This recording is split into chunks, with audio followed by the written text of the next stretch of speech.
Most people try to create a new personal reality as the same personality, and it doesn't work. We literally have to become somebody else. So then you would have to agree with me then all this information that you're learning today would inspire new thoughts, yes? And new thoughts should lead to new choices, yes? And new choices should lead to new behaviors. And new behaviors should lead to new experiences.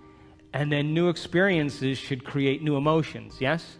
And new emotions should inspire new thoughts, and that's called evolution, yes?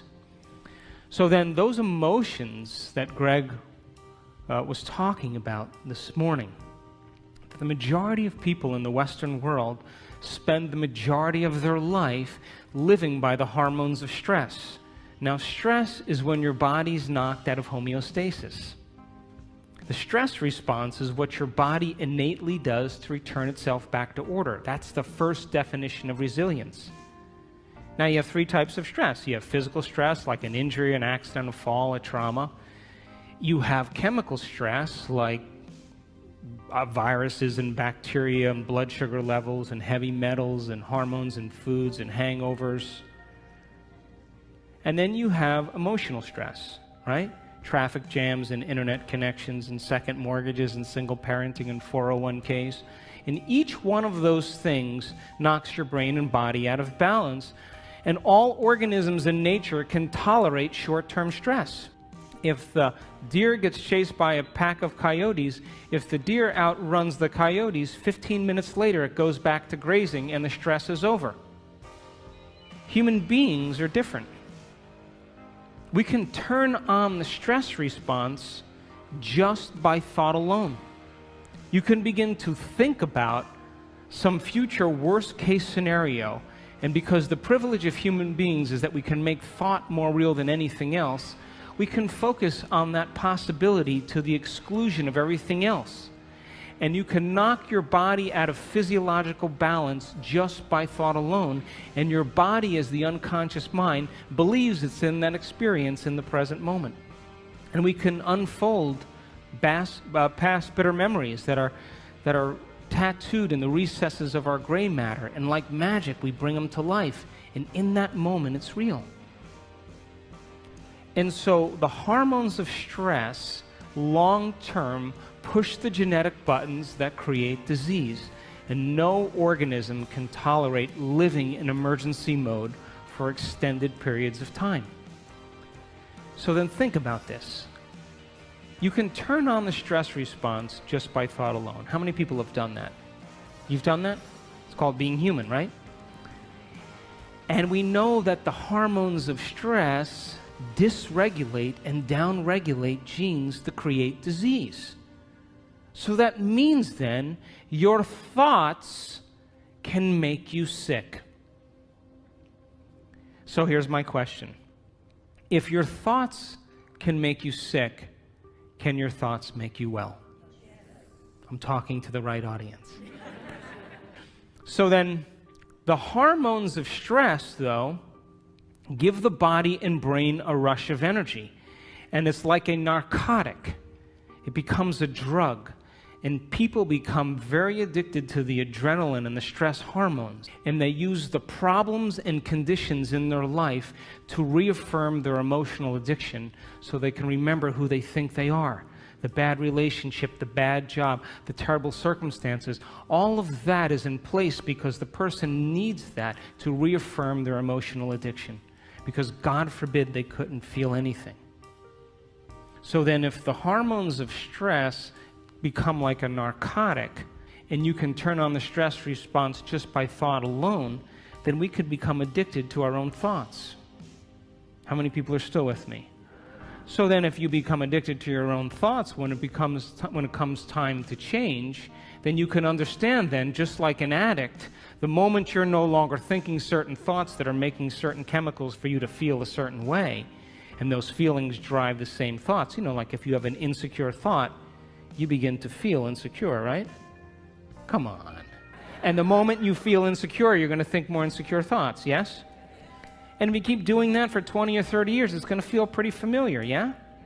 And then you're going to say, I am insecure.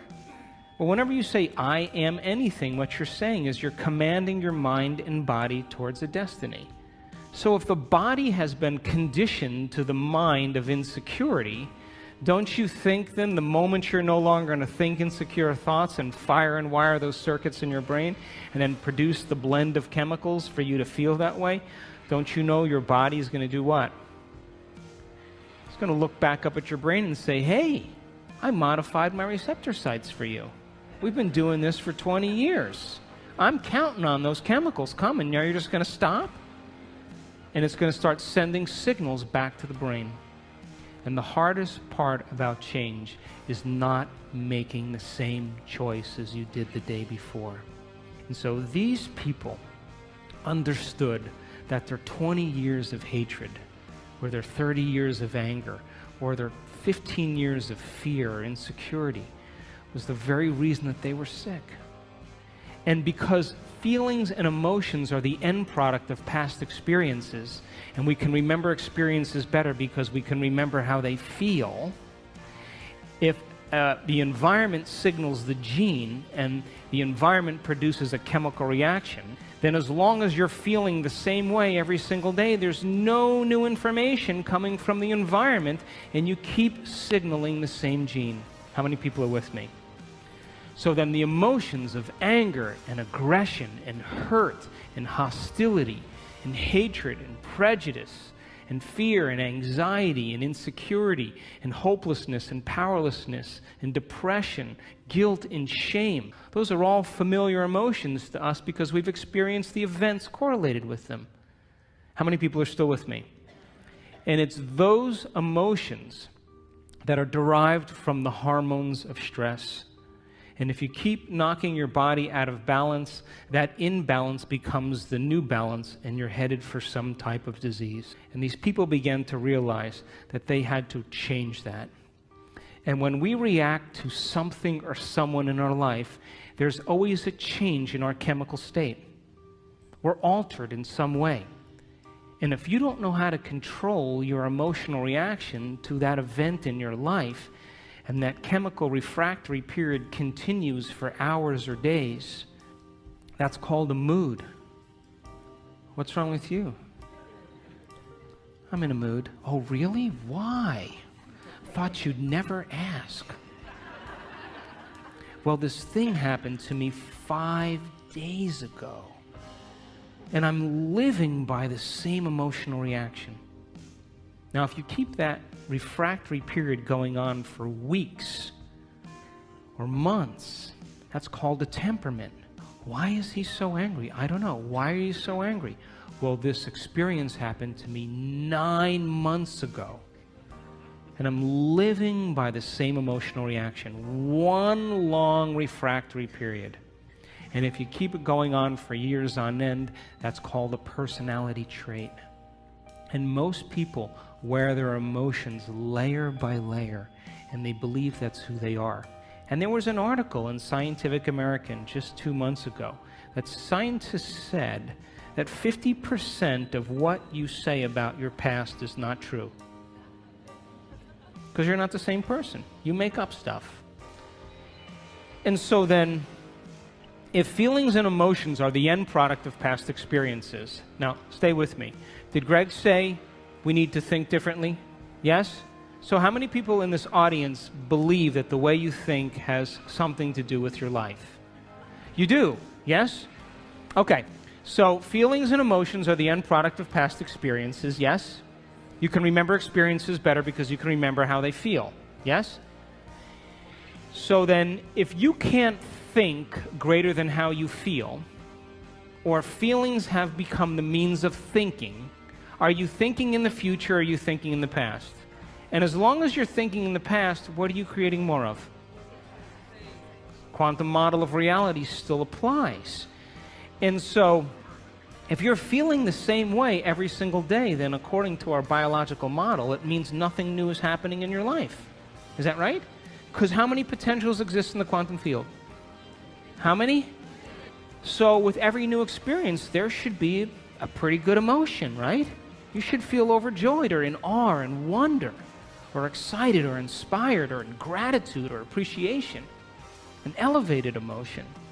But living by those same familiar emotions means nothing new is happening in your life, and the body as the unconscious mind, as long as we're living in the same familiar feelings, is believing it's in the same past experience 24 hours a day, 7 days a week, 365 days a year. And if the body's become the mind of that emotion, then the body literally is living in the past. And we can't create a new future holding on to the emotions of the past. So these people began to realize that no one or nothing was worth it. And that the hormones of stress endorse the ego for us to become selfish. Because when an animal is threatened by something in its external environment, the job of the organism in emergency and survival is to take care of the self. And we identify the self as a body in the environment and in time.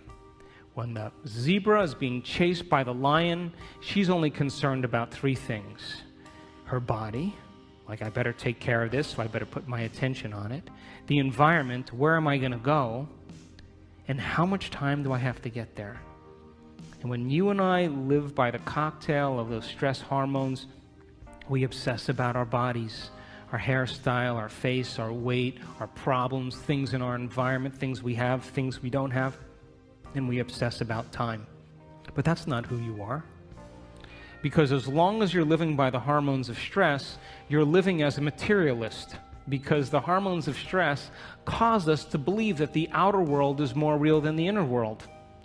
And those hormones absolutely make us feel separate from possibility. Why? Because when you're being chased by a lion, it's not time to create. It's not time to trust. It's not time to learn. It's time for emergency.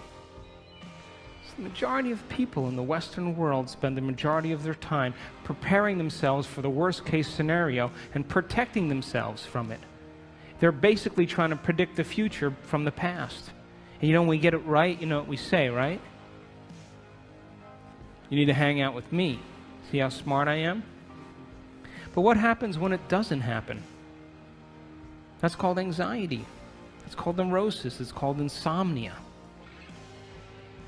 And so when we live by the hormones of stress and we're defining reality by our senses, we become materialists because we feel separate from possibility, and all of our attention goes on our bodies, the environment, and time. Another way to say that is, from a quantum perspective, the atom is 99.9999% energy and information, and we're putting all of our attention on the particle, and we're missing out on possibility. And so these people had to hit a point of crisis where they finally started taking their attention off their outer world and started to ask themselves some bigger questions. Who am I? What is a greater expression of myself? What would I have to change to be happy? Who in history do I admire that I want to be like? And they began to contemplate and speculate and rehearse who they were going to be if they got better. And the mere process of thinking about who they were going to be began to change their brain. And when you marry a clear intention is a thoughtful process, with an elevated emotion, that's a heartfelt process, you move into a new state of being. And as they began to remind themselves every single day of who they no longer wanted to be, and they reminded themselves every day of who they did want to be, they began to cause their brain to fire in new sequences and new patterns and new combinations. And whenever you make your brain work differently, you're changing your mind. Because according to neuroscience, mind is the brain in action. Mind is the brain at work. So they reminded themselves every day of who they wanted to be, and they began to fire and wire new circuits in their brain that became the very platform or the foundation of who they would become. But here's the point. They said, I'm not getting up from this meditation until I feel like that person. Now, The privilege of being a human being is that we can make thought more real than anything else. And when the thought in their mind became the experience, their heart began to open, and their body, as the unconscious mind, began to believe it was in that new future, in the present moment, and they were literally signaling new genes in new ways ahead of the environment. And as they began to fall in love with themselves and gave thanks before it was made manifest, the emotional signature of gratitude means the event has already happened. And so now they were giving their body a taste or a sampling of the future in the present moment. And every day they did it over and over again. And they were unmemorizing emotions that kept them connected to the old self. And they were reconditioning the body to a new mind and to a new emotion. And that heart of theirs began to open. And they went from selfish to selfless. And they moved from a state of survival to a state of creation. And when they were no longer thinking and feeling in the same way, they moved into the fourth quality. They had long moments where they lost track of time and space. What they were doing in their inner world became so real to them that when they opened their eyes, they thought it would be 20 minutes later, and it was an hour and 20 minutes later. And when they did that, that magnificent forebrain, the crowning achievement of the human being, the frontal lobe, the creative center, it has connections to all other parts of your brain. And when you're asking open-ended questions like, what would it be like? How would it have to be?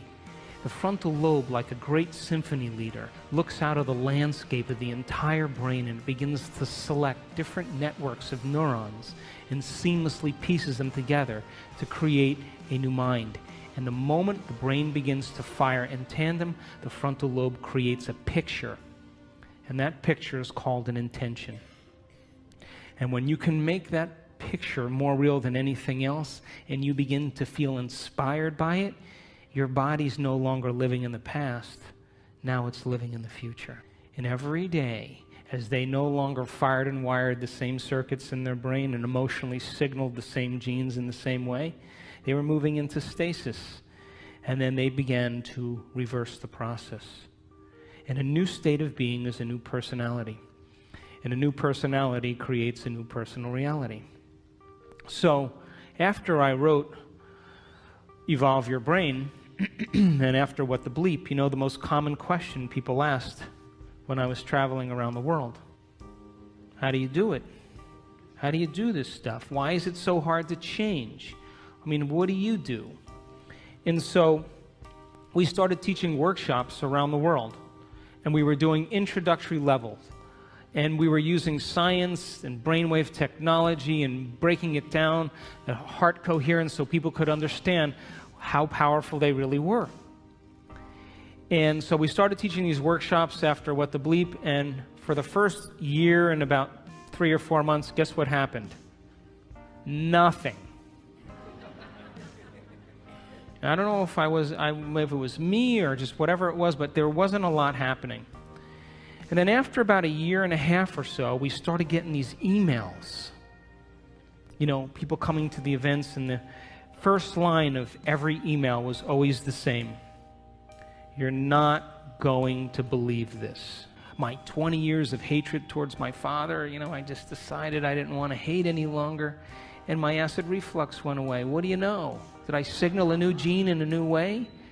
And people started to correlate what they were doing. They were actually practicing it consistently, not as something that they had to do, but something that they wanted to do, because they believed it was possible. And if you knew that you were a creator of reality, that your thoughts have something to do with your destiny, if you knew that on a gut level, would you ever miss a day? Never miss a day.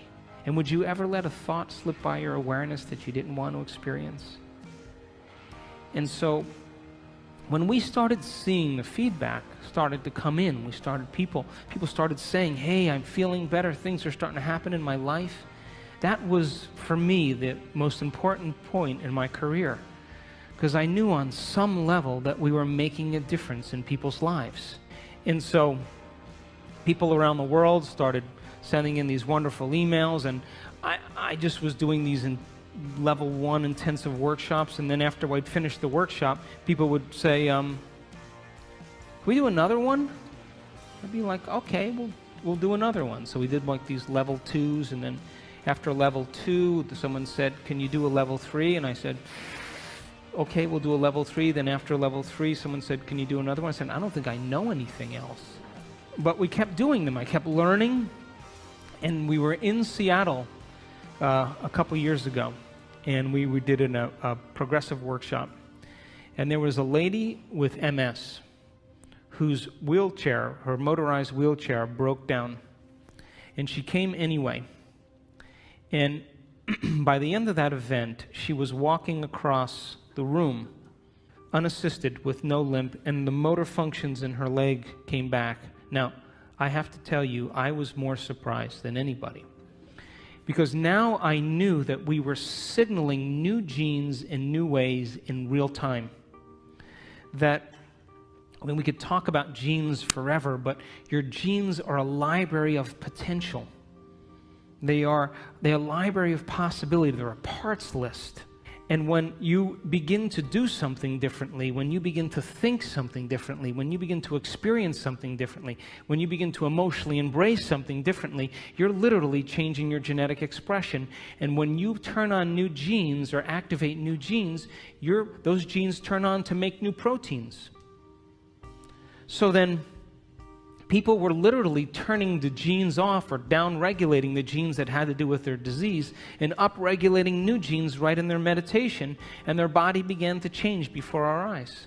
We did another event then, a few months later, and another lady with MS was dancing around the front of the room. Now, there's a scientific part of me that I just couldn't overlook this. And I became very, very passionate about this idea called information to transformation. And I said that if it's happening in real time, people are doing amazing things. Common people just like you give them information, really profound information that has to do with the truth of the way reality really is. And you begin to have them share that information where they can repeat it. They're wiring it in their brain. Would you agree? If you can repeat something, it's in there, yes? The latest research that was done by Kandel, the Nobel Prize laureate, he said that when you learn a new bit of information, you double the connections in your brain in certain areas from about 1,300 to 2,600 new connections. As a matter of fact, every time you learn something new, you're making a new connection in there. That's what learning is. So he saw that you increase the number of connections in your brain just by learning a few bits of information, but if you don't revisit that information and review it, those connections prune apart within hours, within days. So it's important then for students to be able to learn the information and then repeat it. And then that information, then there should be some instruction, and to demystify it so that they can understand that they can have a new experience. And that new experience should produce some type of transformation. And if it's happening in real time, we should measure that transformation in our seminars. And if we can measure that transformation and begin to interpret it, synthesize it, all of that information then that we've measured is more information to teach transformation better. And if people continue to transform and we measure it, that's more information to teach transformation. And we begin to close the gap between knowledge and experience. How many people are with me? So this year, in February, we did our first advanced workshop. And we had people from all over the world come. And it was in Carefree, Arizona. And I brought in a team of technicians and neuroscientists. And we brought in a physicist from St. Petersburg, and I wanted to begin to measure transformation. And we measured the energy field of the room, because everybody says, oh, wow, the energy was really great in the room. Well, I wanted to see if there were physical changes taking place in the room. I wanted to measure the energy field around people's body. That if photons become excited and you begin to experience elevated emotions, emotions are just energy. And as Greg talked about, the coherence that's created from an elevated emotion broadcasts a signal into the field that is feet to meters wide. And then if we could measure all of those things and we can consistently have people retreat from their life for 4 days to no longer return back to the same environment that reminds them of who they think they are. So for 4 days, people retreated from their world. And we started at 6 in the morning, and we went till around 6 or 7 at night. And these people were passionate about transformation. And we recorded amazing things. And I'm going to show you some of those pictures after we take a break. But it begs the question then, if your personality creates your personal reality, and you walk back into your life every single day, and you see the same people, and you go to the same places, and you do the same things at the exact same time, then it's your external environment that's turning on different circuits in your brain, causing you to think equal to everything that you know. And as long as your same environment reminds you of who you are, and you're thinking equal to your environment, then your personal reality is creating your personality. And there's a dance between the biology in your inner world and the experience in your outer world, and that tango is called karma. So then to change then is to be greater than your environment, to be greater than the conditions in your world, to be greater than the circumstances in your life. And every great person in history knew this, whether it was William Wallace or Mahatma Gandhi or Joan of Arc or Martin Luther King, the Wright brothers, to have a vision, an idea, a dream, and to begin to no longer keep doing the same things, as Greg said, because all of the adversity in our life is to initiate us into greatness. It's to call out something greater in us. And so these people retreated from their life for 4 days, and they took away the constant stimulation that reminded them of who they were long enough to change their brain and body to be ahead of their environment. And so we measured some amazing things in these people. We saw people with chronic diseases all of a sudden have normal bodies again. We've had people in our work that were diagnosed with rare genetic disorders. My thinking was, if I knew the things from the people that had spontaneous remissions that I studied, what those commonalities were, we should be able to reproduce them, right? So that's why we developed the model of transformation in our workshops. I just did what people already knew how to do and just used the science to explain it. But we had to get people to reproduce it, because anything that's repeatable is a scientific law, or verges on a scientific law. So I wanted to see if we kept doing it, if we were able to produce some type of consistent change. And we started to see some pretty amazing things take place. We did a second event in July of this year, and we partnered with Heart Math Institute, and people wore the monitors for 24 hours, and we were measuring heart coherence with brain coherence. And I'll show you some pictures of some amazing people that sustained heart coherence for hours. It became a skill.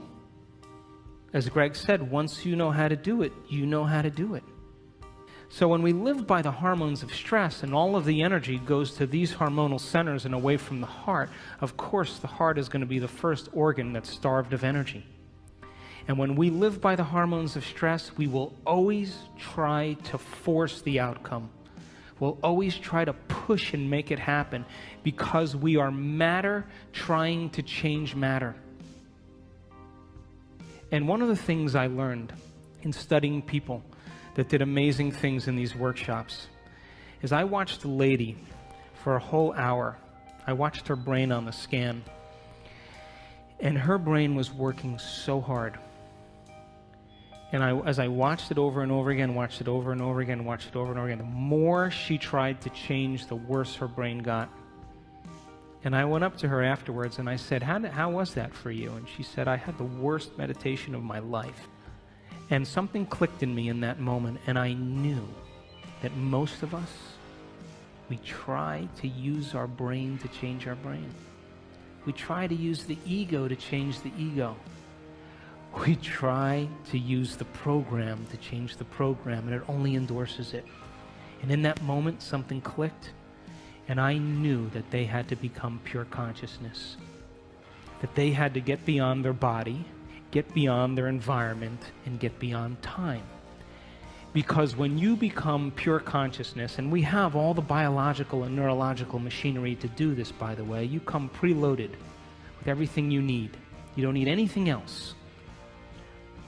That when you forget about yourself, when you become nobody, no one, no thing, nowhere, no time, and you become pure consciousness, a thought impossibility, the moment you are consciousness, now you have dominion over your body.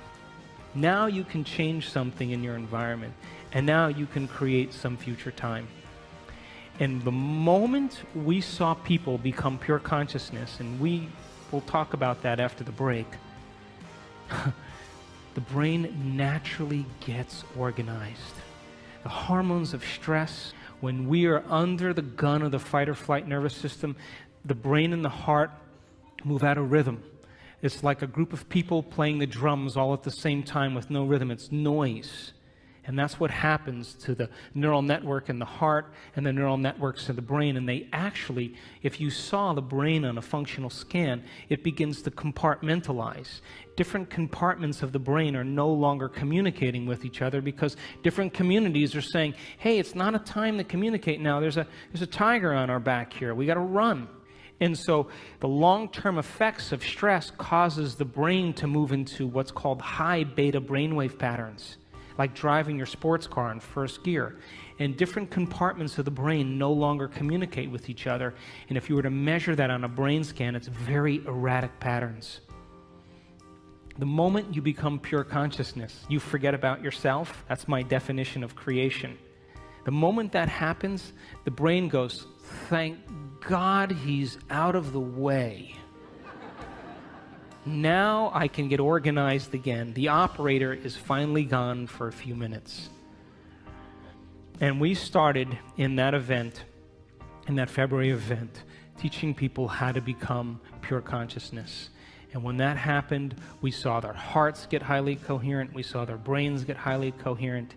And it's kind of an irony. If you want to change something about your body, you got to forget about your body. You want to change something, problem in your life, you got to forget about your life. You want to create some future time, you have to forget about time. And you have to become no face, no gender, no profession. You have to become pure consciousness. And we saw it over and over again, that 91% of our people that had their brains scanned in our first event had a more than 80% change in their brain for the better.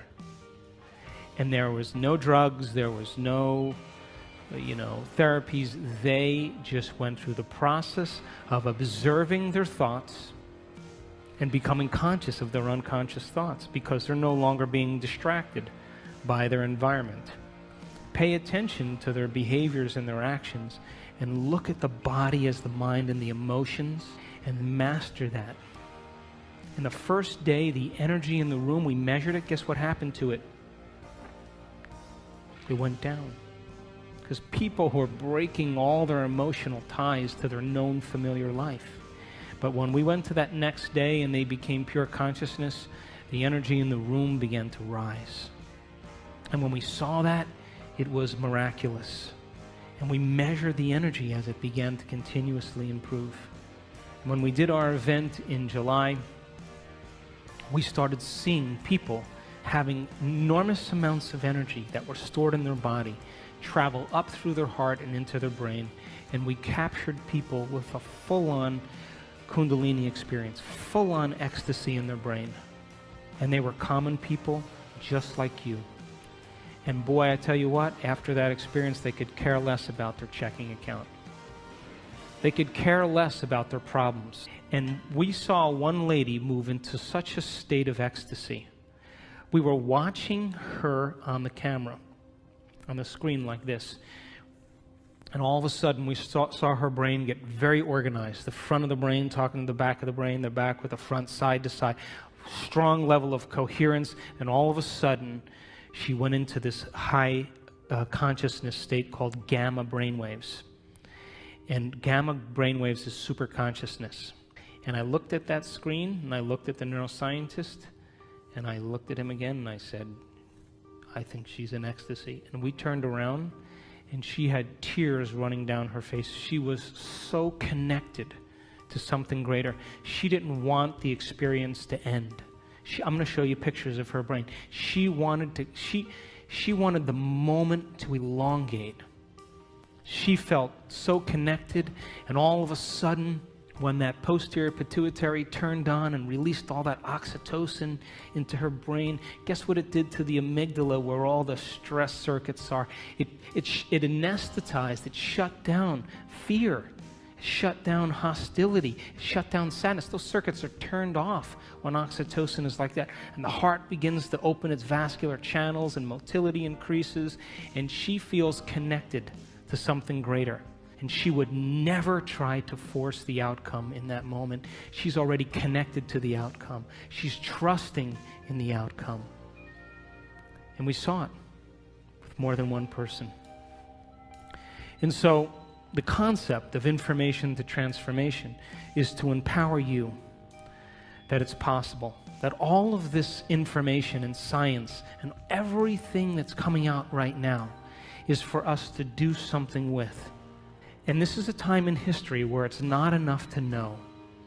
It's a time in history to know how.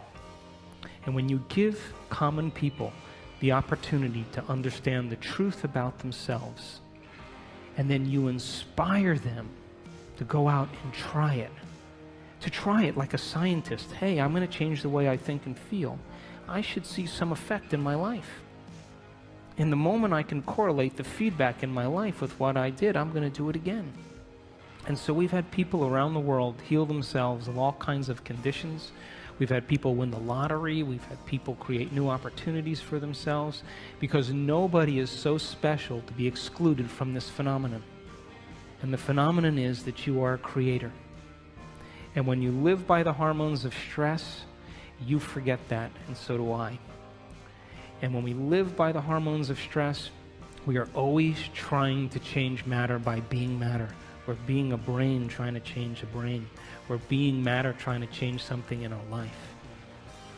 But when people begin to understand how to apply these principles, and they begin to practice them and make them a skill, the more you practice it, the better you get at it. So think about this.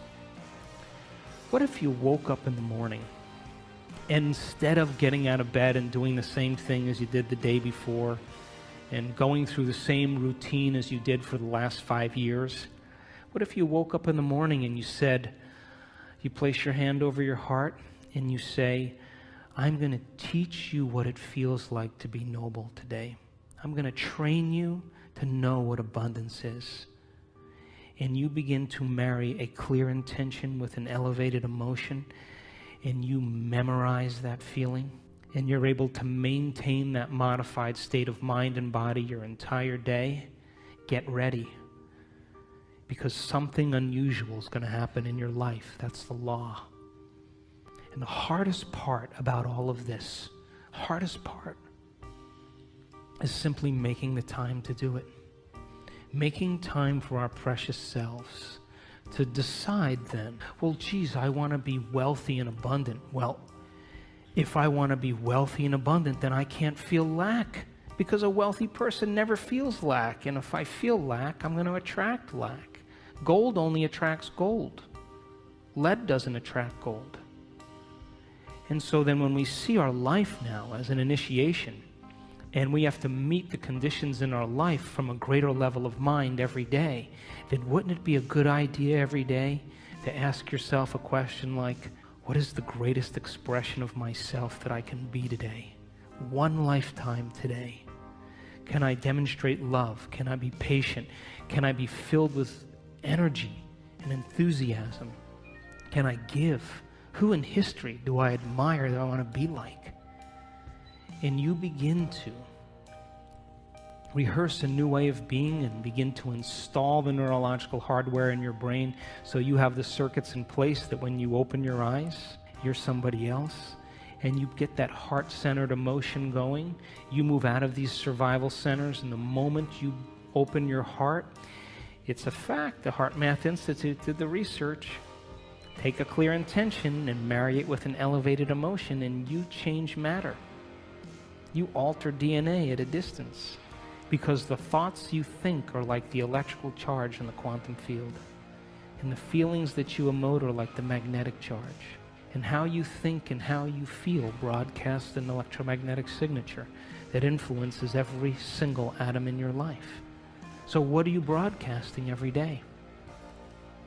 So if you were able to practice it and change your brain and body ahead of the environment every day, then your friends would go,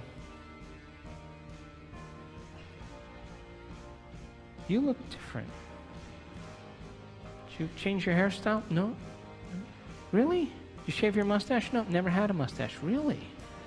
Did you lose weight?" "No." "No." "Whoa, wow, something's different about you," because they're sensing a change in energy. And when you change your energy, you change your life. How many people are with me?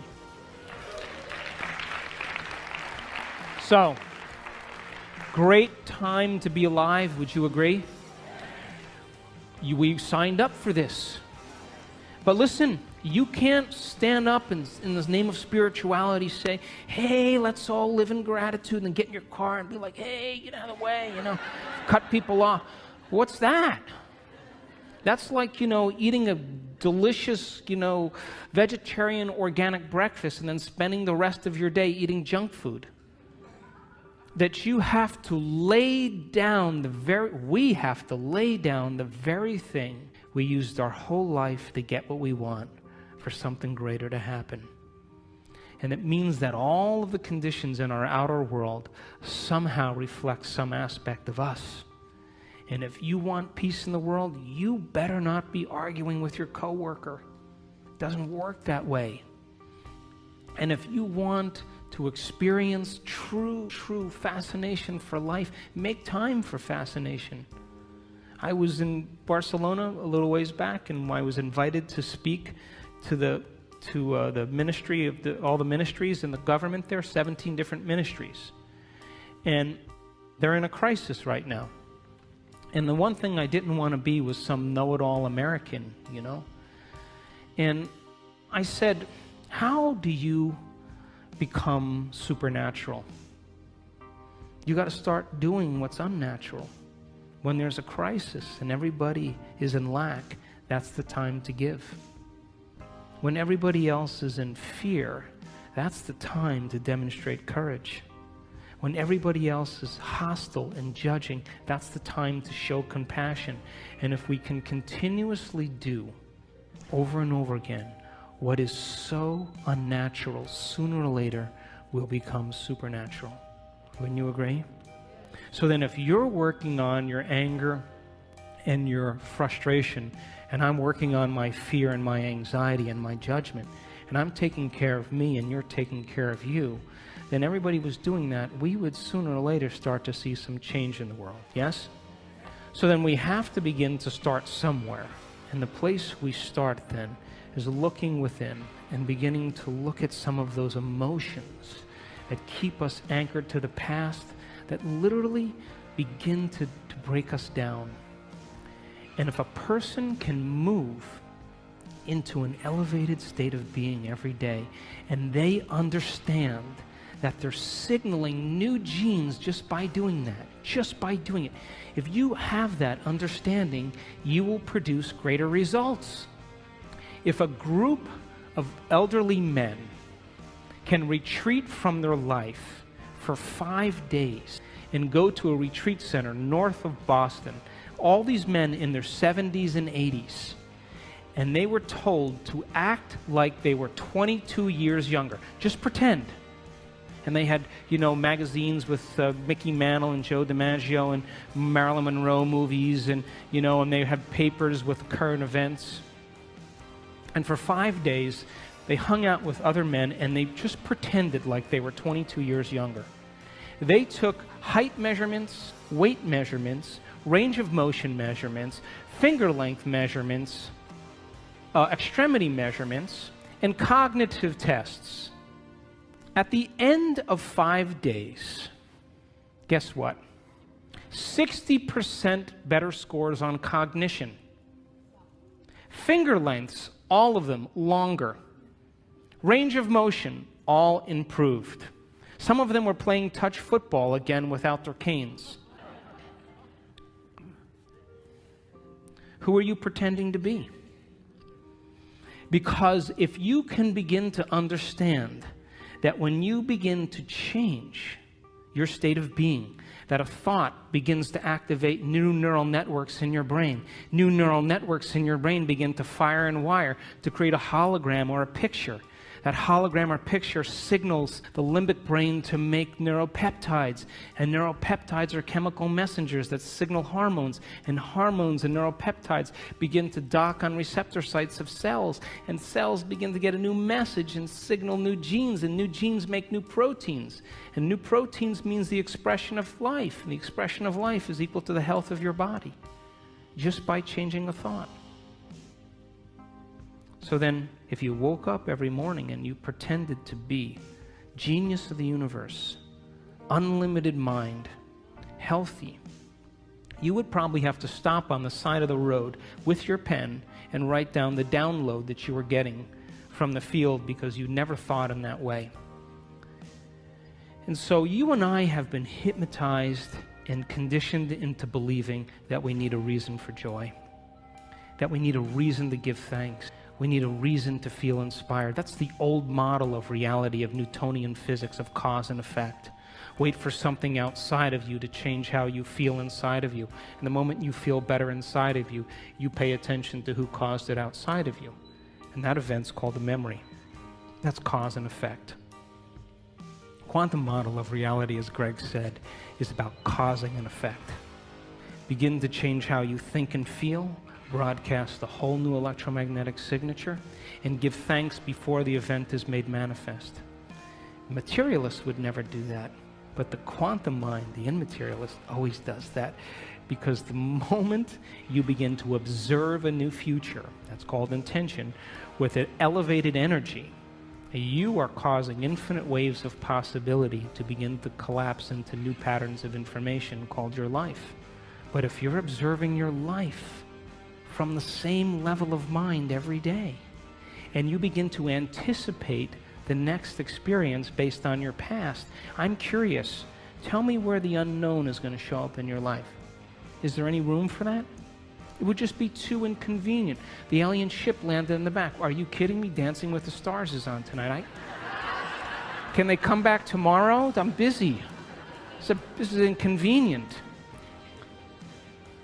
So this is a time in history where we have to meet these challenges with a greater level of mind. And we can't keep doing the same things, thinking the same thoughts, performing the same actions, and living by the same emotions and secretly expecting our life to change. We have to meet all of these challenges, and we have to be the heroes and the heroines that begin to leave a legacy in this particular time. There's a stigma that you and I have been conditioned into believing that all leaders get it in the end. Abraham Lincoln, Martin Luther King, William Wallace, Joan of Arc, they all got it in the end.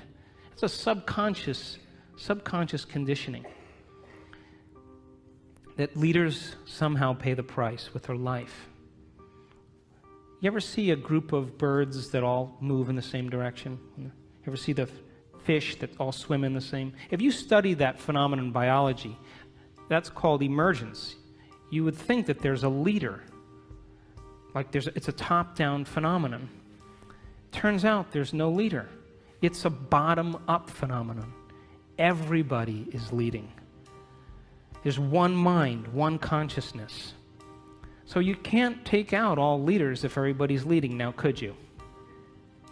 So this is a time in history where emergence is the model, that we have to lead by example. And all of this information is to empower you to understand that it's possible.